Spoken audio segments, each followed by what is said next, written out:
From the Broadcast Center at BCIT's Burnaby Campus, this is All Talk Radio. You're listening to 1680 The Crow.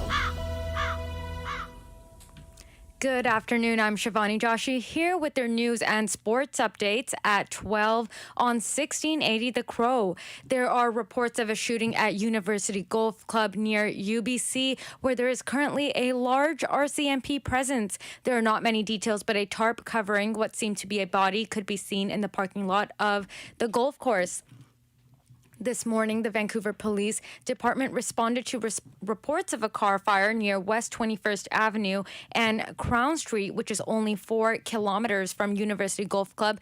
The VPD's arson unit is working to see if the two events are related. Mikhail Saskamoose made history on Saturday when she became the first ever Indigenous person to be elected into office in Burnaby. Saskamoose, who is a member of the NDP-aligned Burnaby Citizens Association, won a seat on the Burnaby School Board. Nearly half of BC's municipalities saw new faces in office. Ken Sims, the first person of color to become Vancouver's mayor, defeated incumbent Mayor Kennedy Stewart in an overwhelming victory. Sim and his party, ABC Vancouver, sweep the election this year, forming a majority in office and have secured majorities in the park and school boards. They won with a platform focused primarily on public safety and crime, as Sims promises to hire 100 cops and 100 mental health nurses. In Surrey, Brenda Locke, leader of the Surrey Connect, defeated Doug McCallum, and 4 members of her party have secured seats on council. Locke says one of her first jobs as mayor will be keeping the RCMP in Surrey. However, according to the Surrey Police Board, they are confident the RCMP will transition into a municipal police force despite the pro-Mountie mayor. Despite cities in BC saying there are big changes, the numbers also show that this has been the lowest voter turnout, at just 37% of the province coming out to the polls. Earlier this month, 37 mayors won by acclamation. With an unprecedented hot October, cities across BC broke more temperature records as the dry summer-like conditions persisted this weekend. Vancouver beat a 93-year-old record on Sunday after the temperature got up to 20.2 degrees Celsius. Due to several regions not having any rain since July, BC is seeing severe drought conditions. These extreme drought conditions have forced communities to think about the way they conserve water. However, with the rain in forecast, efforts to conserve should not be dropped. Victor Gaucher has the story. For the first time in several weeks, the Lower Mainland is expected to see rain, but due to the impact that the drought and wildfires have had, the long overdue rain may yet negatively impact our province. Zafar Adil, the executive director for the Pacific Water Research Center at Simon Fraser University, believes municipalities should be proactive in their conservation education. At the end of the day, we, particularly in the Lower Mainland, have to take a serious look at how our water is consumed and look at some conservation practices that we should be adopting as a routine, both individually and at the community level. The risk of flash flooding is higher due to the dry earth, and residents of high-risk flood areas are advised to seek instructions from their local government. Victor Gaucher, 1680, The Crow.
Okay, sorry for the technical difficulties. I'm now joined by Victor Gaucher to learn more on this story. Victor, where are the high-risk flood areas? Hi, Shivani. Abbotsford and Chilliwack are considered high risk due to their proximity to the Fraser River, whereas Delta and Richmond are at risk because they are closer to the ocean as well. And what steps can people take to be proactive in protecting themselves against these floods? The biggest thing for homeowners is to ensure their drainage system is clear. Residents should clear their gutters and any sewer drains around their property. Thanks, Shivani. Back to Thank you. you, Victor. Wildfires are still burning across the province as of Monday. 209 wildfires are still active. Environment Canada has renewed an air quality advisory this Monday morning because of fires burning near Chilliwack Lake, Hope, Harrison Lake, and in Washington. According to BC's Environmental Ministry, the Fraser Valley's Air Quality Health Index was ranked extremely high at 9. Metro Vancouver and Squamish's risks were rated moderate, and the rest of the province is ranked at low risk. With the alerts in place, the Environment Agency is suggesting reducing time spent outdoors to prevent any breathing problems. Loblaws announced that they are locking in their food prices in order to help consumers with inflation. Our reporter Chadis Leo has more. As of Monday morning, the grocery store chain Loblaws published a press release stating that they will be holding back on any price increase of their 1,500 no-name brand items. In the release from Loblaw, President Galen Weston said anyone who regularly visits the grocery store knows that over the past year, the cost of food has increased rapidly. With over 2,500 stores across the country, Loblaw is ultimately hoping this price freeze will help Canadians predict what their grocery bill will be. Werner Antweiler, a UBC economics professor, says that a price freeze is not really a sustainable approach in the long term because companies can't simply freeze prices permanently. They have to pass on higher wholesale costs to their customers eventually. The current hold on prices is in place until January of 2023. Jadis Leo, 1680, The Crow.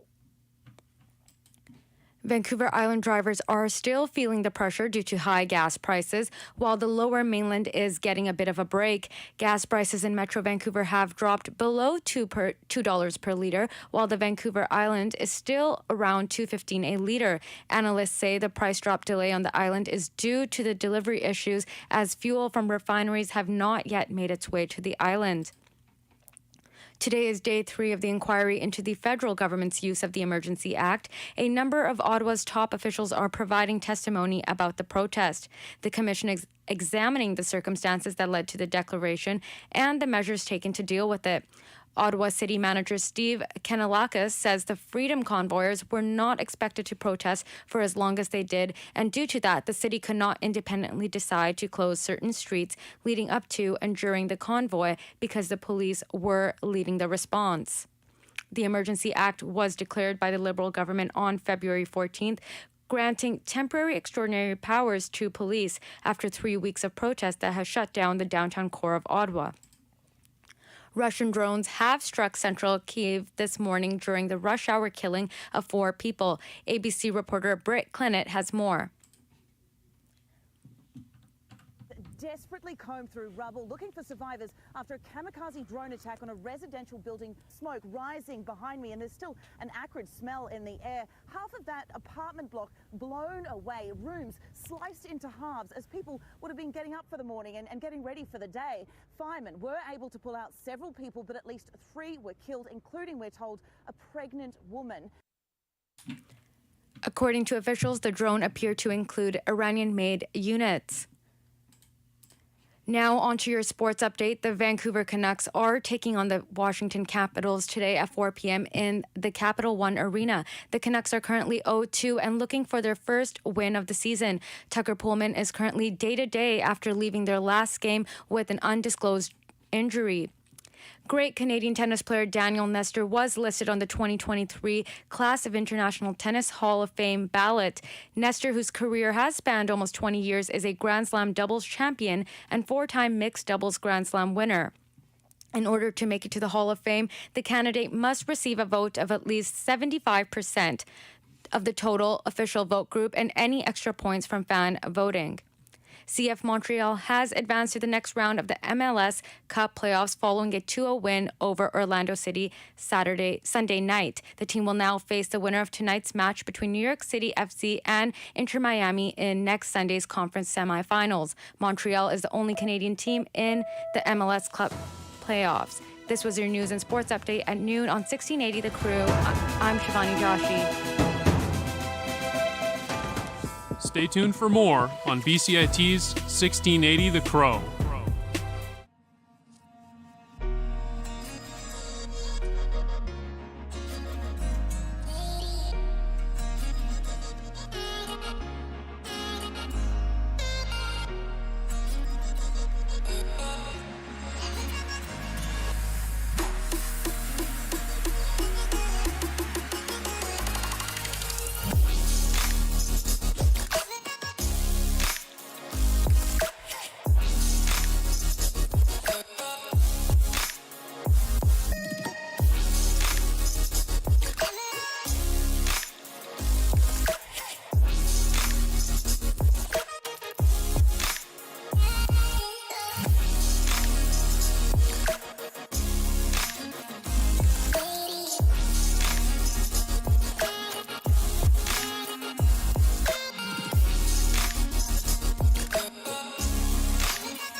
It's extremely important for people to stay healthy and to stay active as much as possible.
Everything is changing to digital. Everything is online. People aren't just waiting for the 6 o'clock news anymore. People want their news right now. They want to be able to go onto their smartphone, onto the internet, and see the news that they want to see.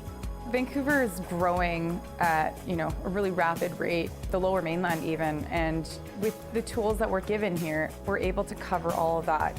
Welcome to BCIT Magazine. I'm Radhika Sikakane. In the program, they really leave it up to you. I mean, the help is there when you need it, figuring out how to use the programs like Premiere, Audition, and figuring out how to use the cameras. But it's up to you to sort of experiment and figure out what you can do when you go out in the field. They brought candles and flowers to remember the student who lost her life yesterday. Theresa May says the international community condemns Moscow. They really make sure that you know the basics and you are able to put out a quality product. I'm Brady Tretanero. And I'm Radhika Siggi-Kane. Thank you for tuning in to BCIT Magazine.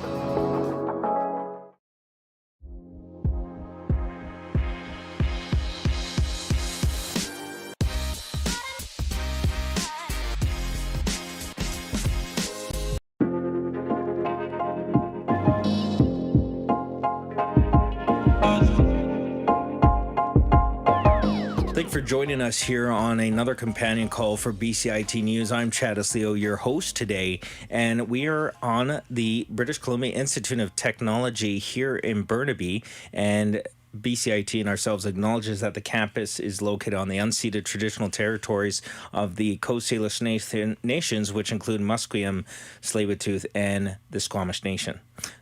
Today I have Aaron Mitchell. He's here today to talk about the Two-Spirit community. We're going to learn a bit more about him and also the Four Feathers Society, which he's also a part of. So I want to thank you, Aaron, for coming in today. Thank you for having me. Yeah, absolutely. Now, I'm wondering, I wanted to leave it to you to let us know a bit more about how you identify your pronouns and let me know a bit more about you and if you want to include a bit more about your Indigenous background. So I identify as a two-spirited Indigenous male. Mm-hmm. What that means to me is that I'm gay and that I am Indigenous as well. Mm-hmm. And for me as well, the two-spirited term means that you're walking on the red road as well, so that healing journey. Okay. And I think we're going to get into that a bit more because I really want to learn to identify about the terminology and what makes it, different than the typical LGBTQ plus community. So can you tell me, because you said what it means to me, what Two-Spirit is to you, is there a more underlying umbrella term that you could teach people that are listening and watching what Two-Spirit means? I guess so. Two-spirited is an Indigenous term for the LGBTQ umbrella. So it doesn't necessarily mean gay or bi. It's kind of that umbrella term as well. So anyone that fits in that LGBTQ plus fits in there, but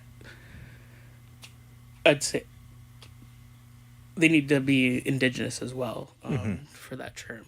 Okay.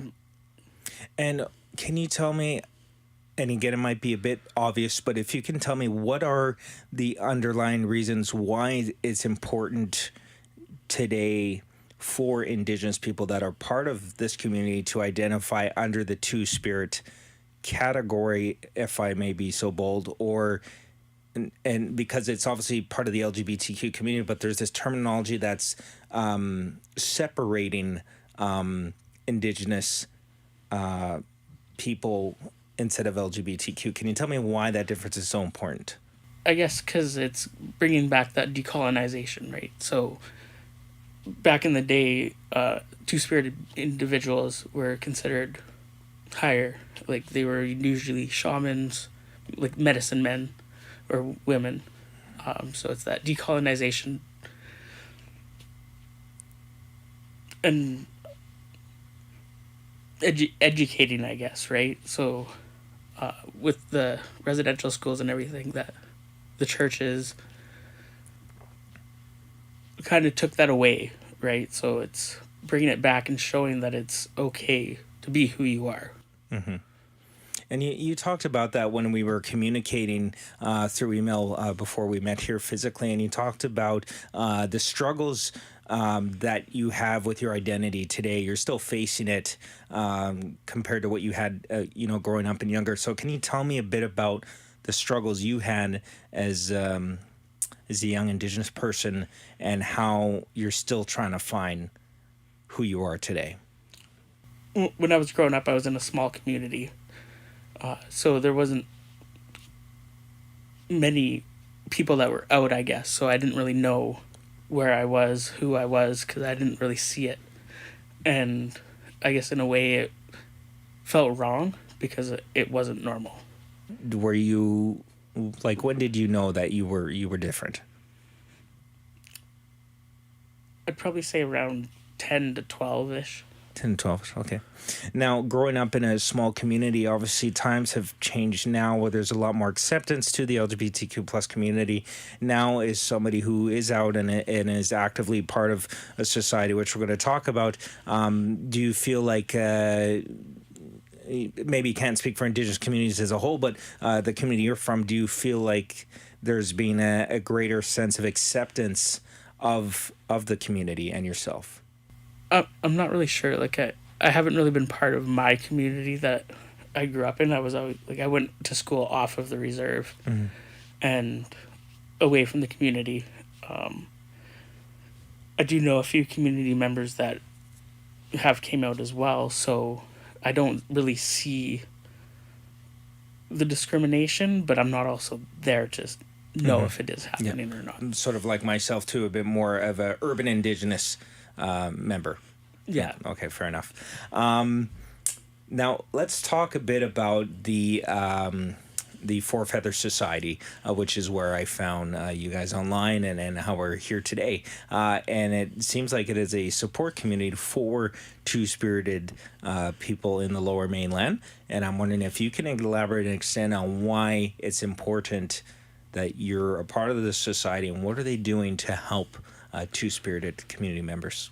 Why it's important for me to be part of that is to get that education out, and make it more, I guess, that acceptance level. Like it is acceptable, but it's not in a way, right? Like different people have different views. So I guess it's just letting people know that there is people there that they can talk to, or there is that community that they can be part of and not feel alone. So would you say that's the main goal of the society, is that people who are two-spirited and need that support and that help and like that's the place to go, sort of a safe haven is what you're getting at? Yeah, I guess, and the healing part of it, right? So part of the society, what we do is we put on groups that could be talking circles. Some of them are educational groups as well. So getting into like trauma healing, grief and loss, and just other groups like that brings people together to be able to talk about issues that are going on. Now, again, this may be a bold question. You don't have to answer it if you don't really know, but maybe you could speculate on it. Do two-spirited or Indigenous people that identify within the queer community or LGBTQ community, do they feel like having this two-spirited society speaks to them more, it can help them more than, let's say, regular, not to criticize any other society, but do you feel like the meaningfulness behind this society speaks to them more, can help them heal better? Do you feel like just having people that they see that looks like them is going to make a bigger difference and a bigger impact in their lives? I would say so, yeah, because part of it is all of us that are part of the society are in that umbrella term LGBTQ, two-spirited, and we're all Indigenous as well. So it's like people helping like people. And I've always found when I do my healing, that's more powerful for myself. Can you speak to what the healing looks like? I don't know how much detail you can give us, but what does some of the healing process look like to people that are a part of the two-spirit community? I guess it'd be easier to share a little bit more about what it is for me. Yeah, that would be great. I'd love that. For me, it's that talking about traumas that happened, or that trauma can be anything, right? It could be just bullying. It could be more severe than that as well. So it's that safe place to be able to talk about it. And I've always found the more you talk about it, the less it hurts. I want to ask you, the terminology two-spirited, because when I've gone around and talked to colleagues and friends, generally the term hasn't been heard of before. So it's a new term, at least within my circle of friends and colleagues, that it's such a new terminology that when they even ask me how to describe it, I said, I don't know, I can't yet. I'm going to talk to somebody who knows. what does the future hold for the Two-Spirit community? Do you feel more people are going to be able to, come out more, feel more comfortable, and like, what do you think the future holds for the Two-Spirit community, at least on the Lower Mainland? I guess in hopes, anyways, it's getting that greater understanding out, and part of the reconciliation and all of that. I'm hoping it's going to be a safer place, and that people feel more comfortable to come out and be themselves. Because I know when I was hiding it was very uncomfortable, and just not being able to be who I am. And sometimes even in circles now, I still hide that because I'm not 100% sure how people are going to act or react. So that's where you're getting at, where you're saying the struggle is still real because there's still a lot of education that the general public needs to be more accepting for you to feel, at least you personally, to just be yourself all the time, 24/7. Yeah, I guess. Yeah. Well, I hope that changes, and it's conversations like what we're having today that hopefully will make a difference to, even if you inspire one Indigenous person who's struggling. I mean, I would at least assume that you feel like it's a job well done. So I'm sure you're doing some great work. Now, can you also let me know a bit about if the Two-Spirit community, or even if you want to talk to Four Feathers, speak on behalf of Four Feathers, is there a communication and a working together kind of process because there's lots of LGBTQ plus societies. Do you commonly work together towards similar goals? Yes, but with the COVID going on, I know it's kind of ending now, but it was a lot harder to get together and do that. So with things opening up again, that hope is that we get back to being able to partner with other organizations to be able to, I guess, even put out more of that education if they're not necessarily Indigenous organizations. Absolutely. Now, for people that are listening and watching, if they are somebody who's Indigenous and want to maybe take that first step and reaching out to yourself or the Four Feathers Society, what is the best way for somebody who's kind of on the fence of what they should do? Probably right now the best way is our website, which is fourfeathersociety.com. And there's a membership application form as well. And when you do that, we actually mail out a welcome package, which is a smudge bowl and some sage and I believe sweetgrass. Oh, that's nice. Awesome. So what are the other benefits that come from signing up as a member for Four Feathers? You'll be notified about groups that we're putting on. Again, that's kind of how you apply for or sign up for the groups as well, because some of them are limited spaces. So back when you were younger, and you were going through these struggles of, finding yourself and kind of keeping it to yourself, do you feel like your life would have been different or easier if a society like this had existed when you were younger? Do you feel like the impact of these types of groups are really making a difference in people's lives?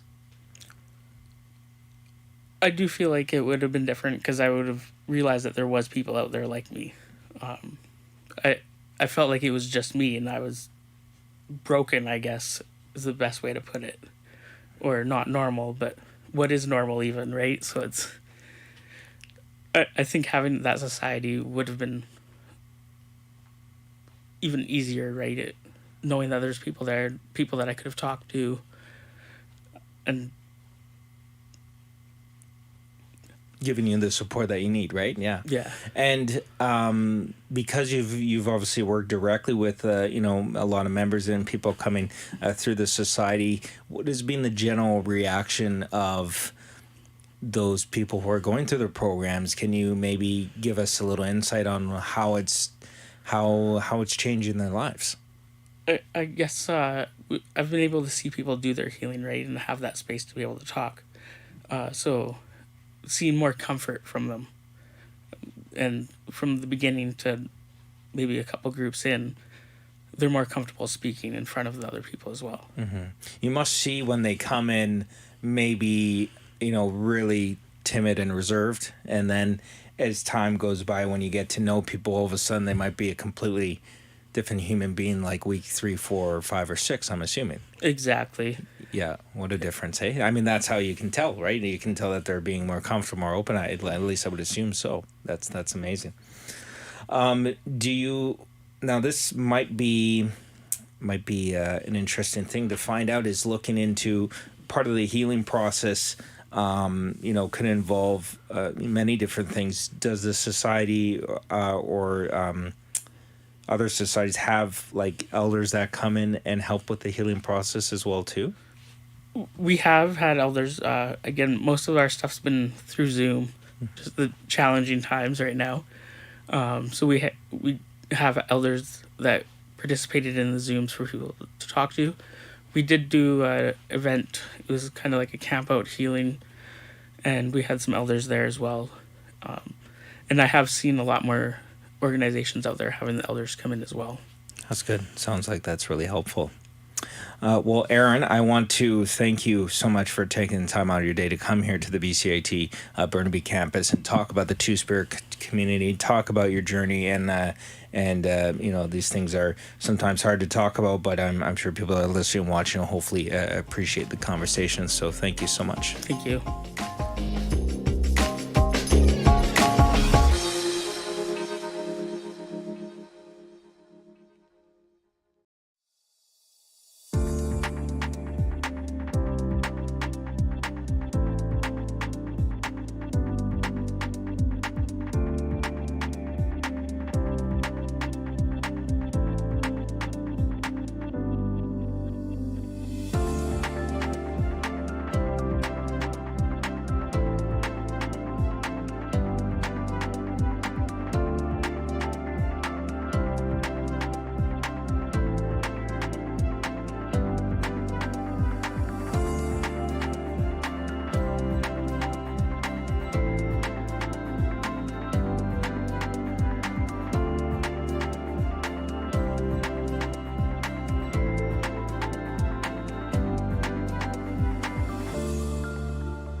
Like, if I leave them on, I ruin the streak of the last, 10 years of never wearing shoes where I work.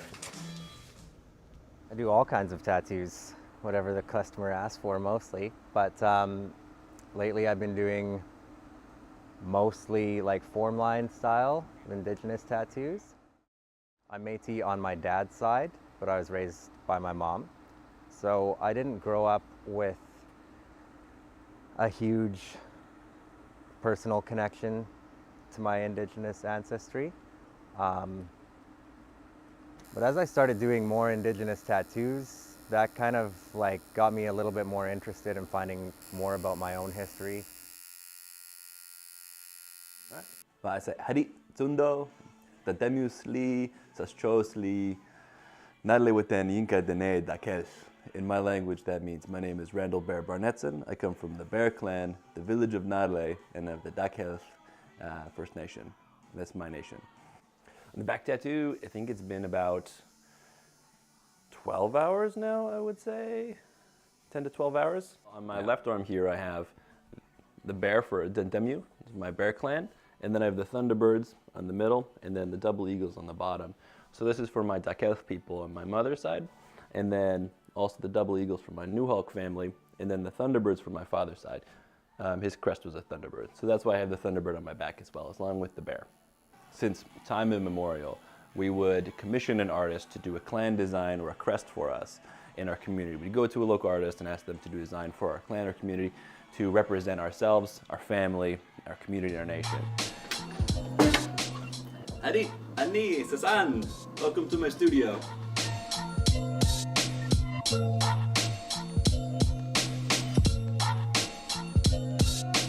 So my tattoos, they all represent that, from my Bear Clan to my Thunderbirds to my Eagle Clan. They represent and they place me in my community and show my affiliation there.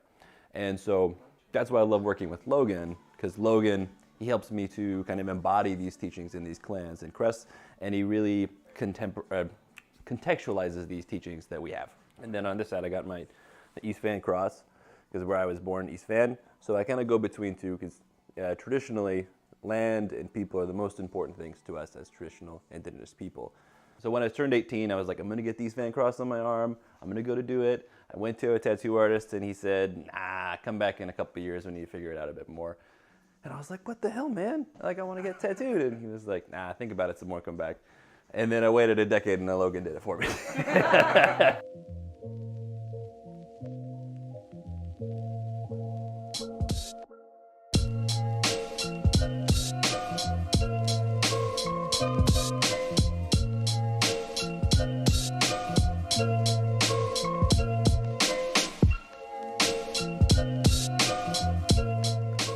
My name is Shanton Hopkins. I am a tattoo artist here at East Van Warren Tattoo Company. Born and raised in East Vancouver. I am Indigenous to Darcy Anderson Lake, better known to us as the Naquaqua people. It's part of the Stallion Nation. So growing up, I was a pretty rebellious kid. Just always getting into trouble, getting into fights, drinking, stealing cars when I was 12. Went to jail when I was 14. It's just a lot of pain and trauma from my mother. She was an alcoholic who dealt with her generational trauma from my grandmother, who was in residential school. So just like trickle down, passed down to me, right? But like me and myself, I've been doing like a lot of work on myself. I've been sober now for like 3 years. Trying to break the chain and the link for my kids, right? So my style, I do like, I like to stick with like a realism, black and gray, but I like to try to incorporate like a native form line art to it. So I do my own West Coast style, like form line native art with the realism. Yeah, it's just sort of like a unique touch that I wanted to come up with. Like, for me, I always wanted to sort of incorporate like the native art inside of my tattoo work. And black and gray realism is something that I always wanted to pursue. I want to keep that style of art alive. I want to keep the form line art alive, right? It's been here already for centuries, even though it's been tweaked a little bit, whatever. Like all artists have their own styles of their own art, right? Well, we have all kinds of different backgrounds getting like Oriental Japanese style sleeves. I tattooed this native guy just last week. We did a full native realism piece on his arm, full sleeve.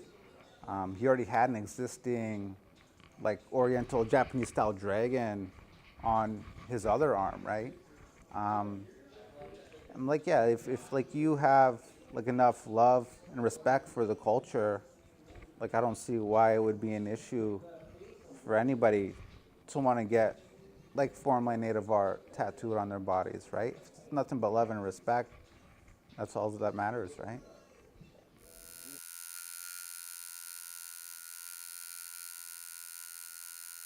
I think it's really complicated. It's non-Indigenous people, unless there's like, the way I was taught is if there's a story, connection to the story, and you go about it in a good way, as you do work with an Indigenous artist, and you go about the proper protocols, and you know the story and the connection there, then it's more acceptable. However, if you get a clan design or a clan crest, then that has such larger meaning behind it, and affiliation to, like I said, to place, community, to people. And you're essentially saying that you are part of them. And that's a tough thing to claim. And we always say it's not who you claim, but who claims you. It's a little controversial, and it's everybody has a differing viewpoint. And for me, it's different client to client. Like sometimes, like I have some European tourist that's like, yeah, I want this salmon because I'm in Canada. And in that case, like, you know, go home and think about it a little bit, do a little bit of research. But other times, like I've tattooed white people that have been adopted by a nation and have lived their whole life on reserve and around Indigenous art and Indigenous people, and they want to honor that. And I think that's dope too.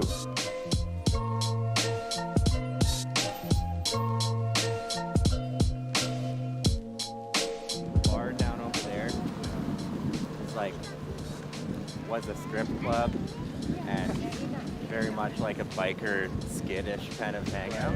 My dad's stories about Steveston are a lot different than what my feelings about Steveston. I see Indigenous tattooing kind of flourishing even more. Just the artwork in itself is becoming more and more popular. People are more down to collect fine art and that sort of thing. Like I know the Canucks are having warm-up jerseys done by an Indigenous artist. So it's kind of in people's faces so much more, and it's so much more like widely accepted. And yeah, I think the future is bright for Indigenous tattooers, for sure. Does it feel? Yeah. Greatest feeling. Natalia for showcasing Logan and traditional tattooing and traditional Indigenous art, and having this be a part of the conversation and bringing us to the table in that. So Natalia in my language means thank you for everything you've done for us.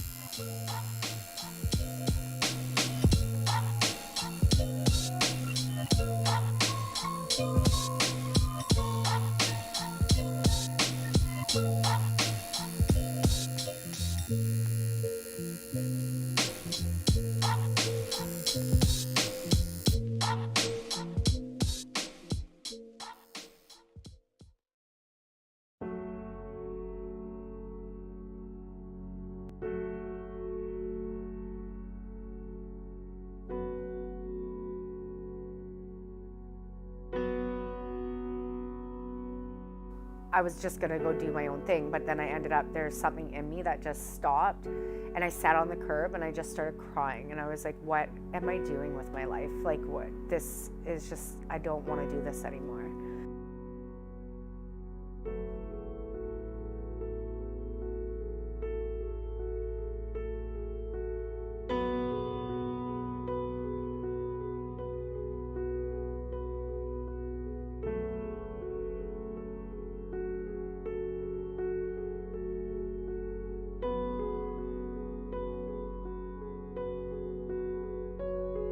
I'm Amberlina Murray. I'm 33 years old, and I was raised in Port Coquitlam. So I was 9 years old when I started smoking weed, but it quickly, like between 9 and 10, probably 10 or 11 is when I started getting into ecstasy and cocaine and more of the harder drugs. I was fully addicted to crystal meth when I was, I would say 13 is when I was fully addicted to it. I was born with a very sick mother, so I was born addicted already. And then my whole childhood was full of abuse and anger, and my mom being sick and having to watch over her, as well as she lived in the hospital pretty much in nursing homes because she couldn't care for herself. What happened with Amber's mom and Amber is an absolute tragedy, and no child should have to go through that, and it breaks my heart. So we didn't have like a good relationship at all. My dad, I was always daddy's little girl, but at the same time there was not much my dad could do because he was so focused on taking care of my mom, like he was her caretaker. I think he was at a point in his life where he just didn't know what to do. His life was so chaotic with this one woman that he didn't even know how to deal with his daughter who was addicted to drugs. As soon as I started smoking weed with friends at a youth center or started doing ecstasy, or the one thing that came to mind was I didn't have to feel anymore. Like those feelings were gone. Like I didn't feel pain, I didn't feel anything. And it was an amazing feeling. Finally, once in my life, I could turn to something that I didn't have to feel. It was when I had kids is when I realized I had a problem. I got clean at 15, 16. I stayed clean. I had the two older kids, Savannah and Caden. And then I split up from I left their dad. And all I knew was that little family. Like that meant the world to me. When we split up, I went right back into addiction and left the kids with my dad and their dad. And I didn't get clean until my youngest kid's dad came in the picture. And I only stayed clean because I got pregnant right away. I had no idea how to even get like a month or 2 months. 2 months was probably my longest. And then I just kept relapsing. I was definitely loaded there. And we went to the P&E and I couldn't even handle it for like 2 seconds. I was in the bathroom like the whole time. Like I was a shitty human being, like shitty.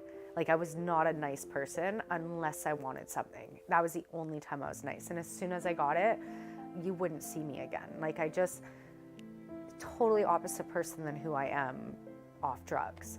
And that's just how it is when you want to get clean, it's like, you want to get clean, but your head's like so powerful in that moment when you start detoxing that it's like crippling. And so I talked myself into making a phone call. And when I asked to make a phone call, they said, if you make the phone call, you need to leave right now. And I still decided to make the phone call. And there was no pickup from my dealer. So they kicked me out anyway. The recovery house, a lot of them I got banned from continuing to come back and not staying clean. Not from anything bad I did, but because of not staying clean. Like some places are just like, like you're clearly not getting it, so maybe go to a different place. She had nobody, and she was alone. And I remember everybody coming up to me and saying, hey, don't waste your time, you know what, she's just gonna end up doing this, or this.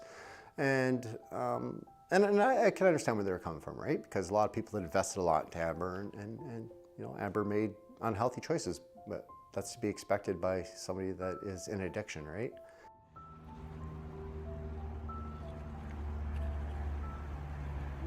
I have overdosed 4 times. The very first time I overdosed, it was actually my kids who found me in the living room, as I was still living with my youngest kid's dad at the time. And he ended up calling, they started screaming, and then he ended up calling an ambulance and stuff. And then I went code blue in the ambulance. I was able to make it through, thankfully, but yeah, that was probably like my lowest. There's something in me that just stopped, and I sat on the curb and I just started crying, and I was like, what am I doing with my life? Like, what? This is just, I don't want to do this anymore.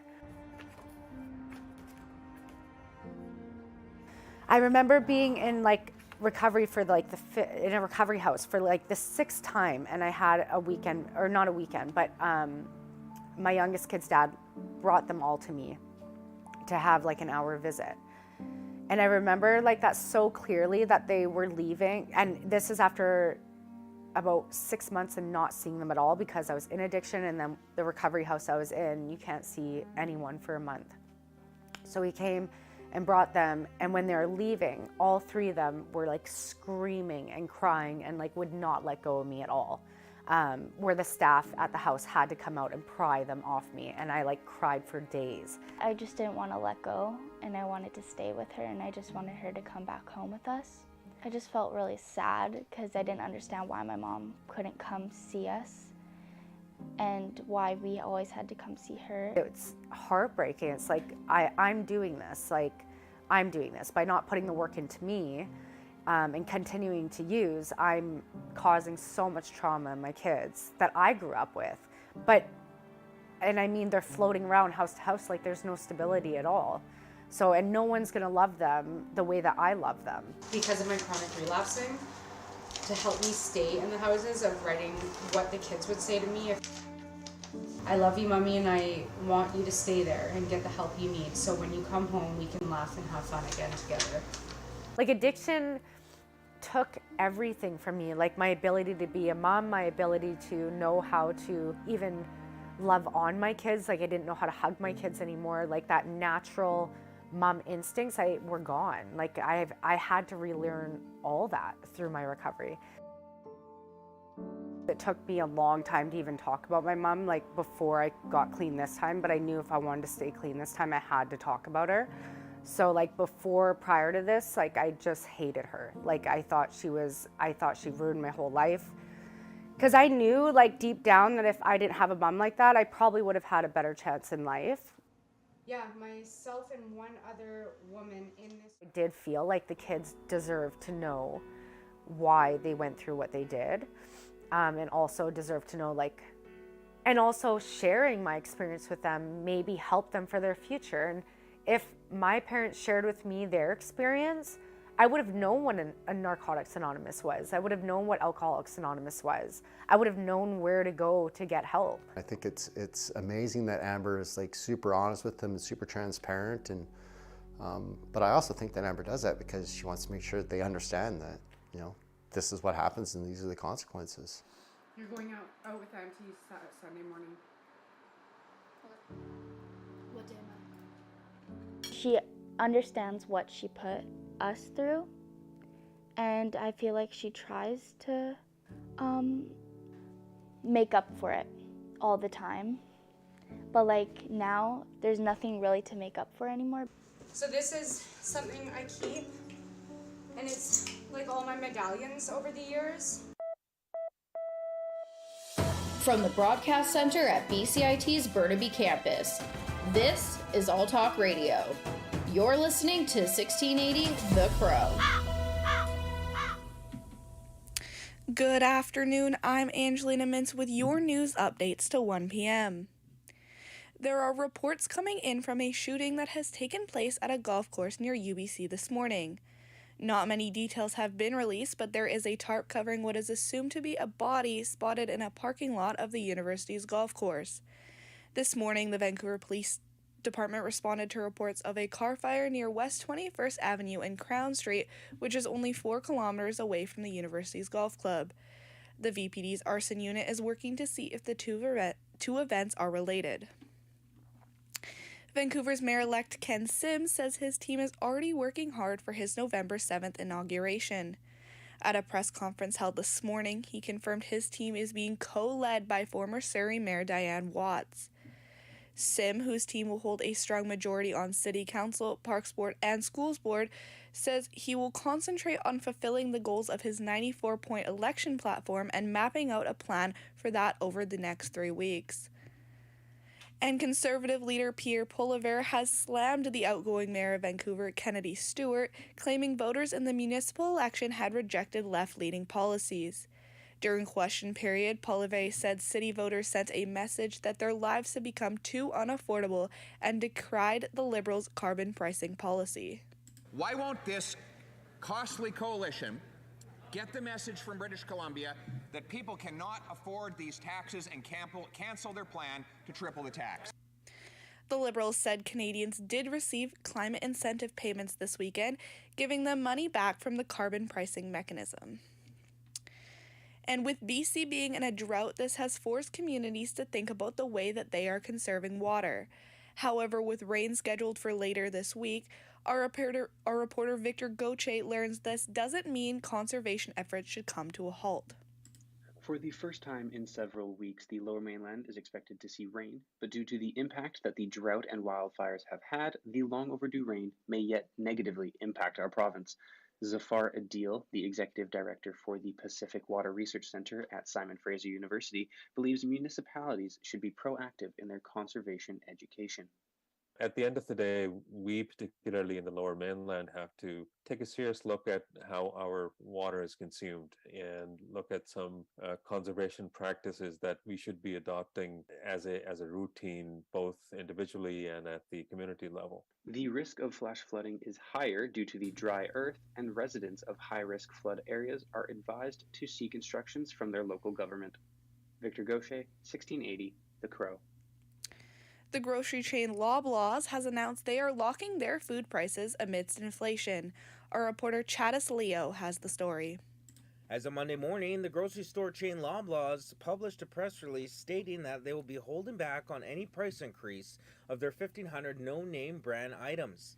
In the release from Loblaw, President Galen Weston said anyone who regularly visits the grocery store knows that over the past year, the cost of food has increased rapidly. With over 2,500 stores across the country, Loblaw is ultimately hoping this price freeze will help Canadians predict what their grocery bill will be. Werner Antweiler, a UBC economics professor, says that a price freeze is not really a sustainable approach in the long term because companies can't simply freeze prices permanently. They have to pass on higher wholesale costs to their customers eventually. The current hold on prices is in place until January of 2023. Chattis Leo, 1680, The Crow. And queer representation has been improving lately in video games. As reporter Sylvia Senna explores, this is an important step for the community. I love you. Prove it. Stay. For decades, LGBTQ characters were almost non-existent. The world is changing and it's now possible to see more video games that represents the community. Raf Rodriguez, president of the Vancouver Gamers Club, tells how important this change is. Before we had to feel connection from some other sides, we might have to ignore the love story that sometimes happens there because it doesn't feel that it would apply to us or connect with us. If we get a game that is made by queer people or to queer people, it's easier for us to connect and feel more identified in the story. However, Rodriguez states that homophobia is still a big problem in the world and it does affect the market, but he believes the new generation won't have to face as many challenges. Sylvia Senna, 1680, The Crow. In weather, it is currently 17 degrees with a mix of sun and cloud. Those were your news updates to 1. I'm Angela Nimitz, and you're listening to 1680 The Crow. Stay tuned for more on BCIT's 1680 The Crow.